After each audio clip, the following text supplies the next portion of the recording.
Keberanian Ahok tak gentar lawan negara barat. Kapal Pertamina dihadang Greenpeace, langsung terjang. Kita merasa ada orang paling hebat, ada orang paling jahat. Nah, terakhir saya katakan, saya yakin betul. Nah, apa syarat Ahok bisa melakukan itu? Ahok harus berubah. Ya kan dia belum kenal saya kan. Enggak, dia kan nggak tahu saya udah lulusan S3 dari Makobrimob kan. Ahok, jatuh. Bapak bagaimana Pak? Sorry. Harapan dari rakyat bagi Bapak, tanggapan Bapak? Ya saya harap tentu dukungan doa dari masyarakat ya. Kapal tanker milik PT Pertamina International Shipping atau PIS sempat dihadang oleh organisasi non-pemerintah NGO Greenpeace. Para aktivis lingkungan itu menghadang kapal tanker Pertamina Prime di lepas pantai Denmark pada 31 Maret 2022 silam.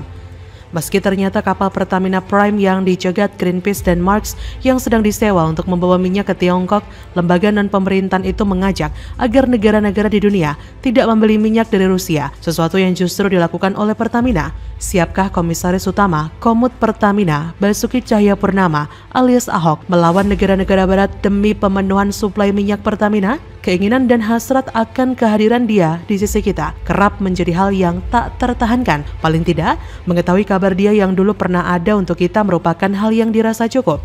Bagi segelintir orang, kata mantan memang kerap menjadi pemicu memori-memori yang tak bisa terulang kembali. Terkadang untuk memenuhi hasrat guna mengetahui kabarnya, berinteraksi dengannya, baik secara langsung ataupun tidak langsung, jadi jalan yang kita ambil.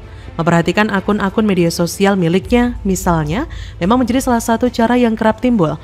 Tidak hanya itu saja, menanyakan kabarnya melalui aplikasi percakapan juga menjadi salah satu tindakan yang diambil, meskipun justru seringkali berakhir tanpa balasan. Menjadi masuk akal apabila kita melirik kembali definisi cinta berdasarkan Eros dari Plato. Eros bisa dipahami sebagai bentuk cinta atau love yang didasarkan pada hasrat atau desire terhadap suatu objek, termasuk orang lain.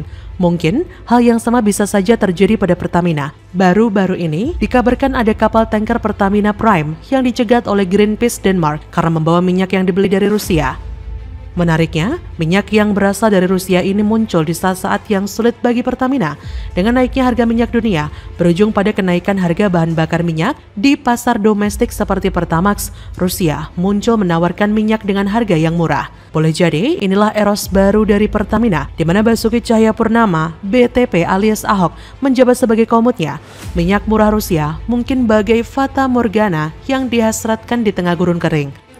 Kalau yang itu belum ada posisi resmi dari pemerintah, ya. Jadi kita menunggu dan kita melihat, memonitor. Baik, terima kasih.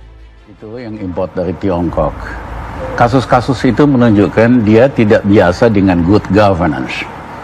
Ya, dan yang kedua, hari ini Indonesia udah banyak masalah. Ya kan, ingat nggak bangsa kita nyaris terpecah gara-gara Ahok, pemilihan gubernur, orang berantem, kok ciptakan Pak Jokowi ciptakan masalah baru gitu. Namun dalam sebuah hubungan cinta, perjuangan memang harus diperlukan. Pasalnya di balik desire Pertamina atas minyak Rusia, muncul pula desakan dari negara-negara barat dan sejumlah organisasi non-pemerintahan seperti Greenpeace agar tidak membeli minyak dari negara yang sedang berkonflik senjata dengan Ukraina tersebut. Barangkali ada kecemburuan tersendiri yang muncul di tengah desire dan eros Pertamina ini. Namun, cinta adalah cinta dan itu patut diperjuangkan. Untuk saja Pertamina memiliki sosok Ahok yang dikenal tegas dan pemberani. Akankah Ahok memperjuangkan cinta Pertamina yang baru ini, misal dengan melawan berbagai tekanan dari negara-negara barat? Jika melihat respon para media asing yang menyorot sosok Ahok terkait penunjukannya sebagai komut Pertamina, akan menjadi keyakinan tersendiri bahwa Ahok bisa menyelesaikan peristiwa yang menimpa kapal Pertamina tersebut. Bahkan bukan tidak mungkin Ahok akan melawan barat jika memang perlu, karena kita juga tahu bagaimana sepak terjang karir Ahok selama dia mengabdi pada negeri ini untuk menegakkan kebenaran. Bagaimana menurut Anda?